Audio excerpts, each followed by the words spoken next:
சென்னையோட மேட்ச்னால ஒரு எக்ஸ்பெக்டேஷனோட நாங்கள் வந்தோம் 2 பேரும். அதுவும் ஆப்கானிஸ்தான் நியூசிலாந்து ரெண்டுமே எஸ்டாப்ளிஷ் டீம், டெஸ்ட் பிளேயிங் நேஷனால ஒரு எக்ஸ்பெக்டேஷனோட வந்தோம். சாட்டிஸ்ஃபைடு தான். இந்த சைடு ஏர்லி விக்கெட்ஸ் இருந்துச்சு, பவர் ஹிட்டிங் இருந்துச்சு, எல்லாமே ஒரு பேலன்ஸ்டான மேட்ச். சென்னை விக்கெட்டுக்கு உண்டான நேச்சுரலான மேட்ச். சென்னை க்ரௌட் எப்பவுமே சென்னை க்ரௌடு தான். ஏன்னா ஒரு நான் இந்தியன் மேட்ச்சுக்கு இவ்வளோ க்ரௌட் வருது, இவ்வளோ சப்போர்ட் கொடுக்குறது எந்த இதுக்கும் இல்லை. நல்ல க்ரௌடு, நல்லா சப்போர்ட் இருக்கு. It was a great match. எங்க ஃப்ரெண்டு தான் ஒடிசால இருந்து வந்திருக்காரு. ஆனாலும் இந்தியா சப்போர்ட் பண்றாரு. நீங்க பார்க்க வந்திருக்கோம் எல்லாம் சேர்ந்து. ப்ரோ நல்லா தான் ப்ரோ இருந்தது மேட்ச்சு. கொஞ்சம் ஃபீல்டிங் மிஸ்டேக் மட்டும் நிறையா பண்ணாங்க ஆப்கானிஸ்தான். பேட்டிங் நல்லா பண்ணாங்க.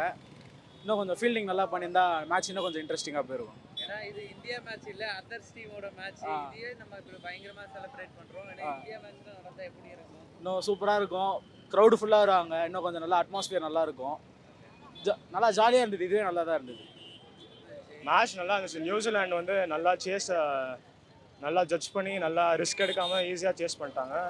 ஆப்கானிஸ்தான் ஃபீல்டிங் நியூசிலாந்து அளவுக்கு பண்ணல. நியூசிலாந்து நல்லா ஷார்ப்பாக இருந்தாங்க ஃபீல்டில். ஆப்கானிஸ்தான் கொஞ்சம் ஃபீல்டில் 2-3 கேட்ச் விட்டாங்க. அதனால தான் தோத்தாங்க. மற்றபடி 2 பேரும் பேட்டிங் நல்லா ஆடினாங்க. இன்னைக்கு நடந்த மேட்ச் பத்தி எப்படி ஃபீல் பண்றீங்க? இன்றைக்கி மேட்ச் பார்த்தீங்கன்னா சூப்பராக நடந்துச்சு. ஃபர்ஸ்ட் ஆஃப் பார்த்தீங்கன்னா ஆப்கானிஸ்தான் செம்மையாக ஸ்கோர் பண்ணாங்க. பட் இன்னும் ஒரு 200க்கு மேலே போயிருந்தால் சேசிங் கொஞ்சம் டஃப்பாக இருந்திருக்கும். பட் எனிவே அவங்களும் நல்ல டார்கெட் செட் பண்ணாங்க. செகண்ட் ஆஃப் நியூசிலாந்து பார்த்தீங்கன்னா ஓப்பனிங் சடனாக தொடர்ந்து 2 விக்கெட் இருந்தது. பட் இருந்தாலும் ப்ரெஷரில் ஷஃப்ரட்டும் அந்த பிலிப்ஸும் நல்லா ஸ்டாண்ட் பண்ணி விளையாடி பிலிப்ஸும் நல்லா ஹிட் பண்ணார். ஷஃப்ரட்டும் நல்லா யூஸ் பண்ணி நியூசிலாந்து மேலே ஈஸியாக ஜெயிக்க வச்சிட்டாங்க. சென்னையில் வேர்ல்ட் T20 மேட்ச் நடக்கிறது பெரிய விஷயம். அது சென்னையில் நடந்திருக்கு. அதை எப்படி ஃபீல் பண்ணுறீங்க? ஆப்வியஸ்லி சென்னையில் நடக்குது நம்மளுக்கு சூப்பர் தான். ஏன்னா வேர்ல்டு கப்பு எல்லா ஸ்டேட்லேயும் நடக்குது. நம்ம சென்னையில் நடக்கிறது நம்மளுக்கு ஒரு பெருமையான விஷயம் தான். எனிவே இந்தியா மேட்ச் இங்கே நடந்திருந்தால் இன்னும் கொஞ்சம் பயங்கரமாக இருந்திருக்கும். பட் எனிவே ஓகே, நியூசிலாந்தும் ஆப்கானிஸ்தான் நம்ம நெய்பர் கண்ட்ரி தான். ஓகே, சூப்பராக இருந்துச்சு மேட்ச்லாம் பார்க்க. மேட்ச் பற்றி சொல்லுங்கள், எப்படி இருந்துச்சு? இன்னைக்கு நடந்த மேட்ச் நல்ல எக்ஸைட்மெண்ட்டாக தான் இருந்தது. நம்ம இன்னும் ஒரு 200க்கு மேலே ஸ்கோர் எக்ஸ்பெக்ட் பண்ணோம்.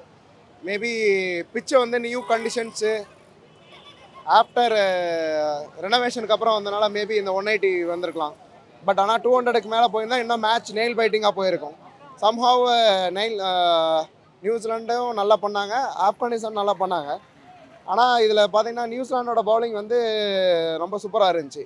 எக்ஸாக்ட்லி பார்த்தீங்கன்னா நீங்கள் லாக்கி ஃபெர்குசன் அவர் லாஸ்ட் ஓவர்ஸ்லாம் நல்ல ஸ்கோரை கண்டெயின் பண்ணார். அது ரொம்ப நல்லா இருந்தது. டிம் சைஃபர்டோட பேட்டிங் சூப்பர். இந்தியா மேட்ச் வந்திருந்தால் அவ்வளோதான், நீங்கள் பேட்டி எல்லோரும் எடுக்க முடியாதெல்லாம் கத்திருப்பாங்க. அதான் நடந்திருக்கும்.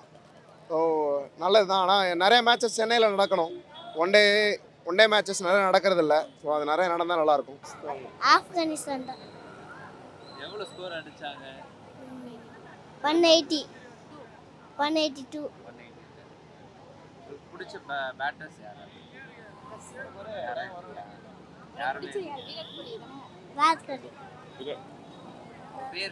தேஷ்வா. மேட்ச் ஆப்கானிஸ்தானும் நல்ல பவுலிங். ஒரு ஹேட்ரிக் மிஸ் ஆச்சு. ஸ்பின்னர்ஸ் ரஷீத் கானோட விக்கெட் ஒன்று போல்டு நல்லா இருந்துச்சு. பட் இனிஷியலாக ஃபஸ்ட்டு ஒரு 10 ஓவர்ஸில் ஆப்கானிஸ்தான் கொஞ்சம் நல்லா ஸ்கோர் பண்ணியிருந்தாங்கன்னா கொஞ்சம் டஃப்பாக போயிருக்கலாம் மேட்ச்சு. கொஞ்சம் செகண்ட் நியூசிலாந்து கொஞ்சம் ஈஸி வின் ஆகிடுச்சு.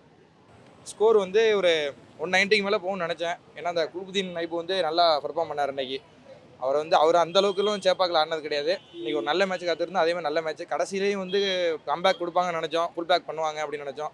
அந்த அளவுக்கு ஒன்றும் இதல்ல. நல்லா நியூசிலாந்து நல்லா ஆடிட்டாங்க. நல்ல மேட்ச் இன்றைக்கி. கிரிக்கெட்டை பொறுத்தளவுக்கு நல்ல கிரிக்கெட் இன்றைக்கி நாங்கள் பார்த்துருக்கோம். சென்னையில் இப்போ ஐபிஎலுக்கு அப்புறம் பெருசாக கிரிக்கெட்டும் நடக்கலை. கிரவுண்டை இப்போ ரீலே பண்ணி புதுசாக கொண்டு வந்திருக்காங்க. எனக்கு தான் ஃபஸ்ட் டைம் நான் சேப்பாக்கில் மேட்ச் பார்க்குறதுக்கு. நல்லாயிருக்கு மேட்ச். நான் ஒரே டிவியில் பார்த்தா இன்றைக்கி ஃபஸ்ட் டைம் நான் லைவில் பார்க்குறேன். ஏன்னா இன்னைக்கு நடந்தது அதர்ஸ் டீமோட மேட்ச். அதுக்கு ஒரு 20,000 பேர் மக்கள் இல்லை நிறைய பேர் சொல்கிறது. இந்தியா மேட்ச் நடந்திருந்தா எவ்வளோ பேருக்கு வந்திருப்பாங்க? இல்லை, இப்போ நிறைய பேர் கமெண்ட்ரி எக்ஸ்பர்ட்லாம் என்ன சொல்கிறாங்கன்னா, சென்னை கிரவுடு ஒரு நாலேஜபிள் கிரவுடு அப்படின்னு சொல்லுவாங்க. இன்றைக்கி குல்புதீன் நைபு ஒரு ஹாஃப் செஞ்சுரி அடிச்சுட்டு வெளில போகும்போதுமே எல்லாரும் எந்திரிச்சு கை தட்டினாங்க. ஏன்னா அடுத்த டீம் அப்படின்னு நேரமே பார்க்கல. எல்லாருமே சப்போர்ட் பண்ணாங்க. எல்லாருமே டிஷர்ட் போட்டு வந்தாங்க ஆப்கானிஸ்தான். அதனால சென்னை கிரவுடு ஒரு நாலேஜபிள் கிரவுடு எல்லாருக்குமே தெரியும்.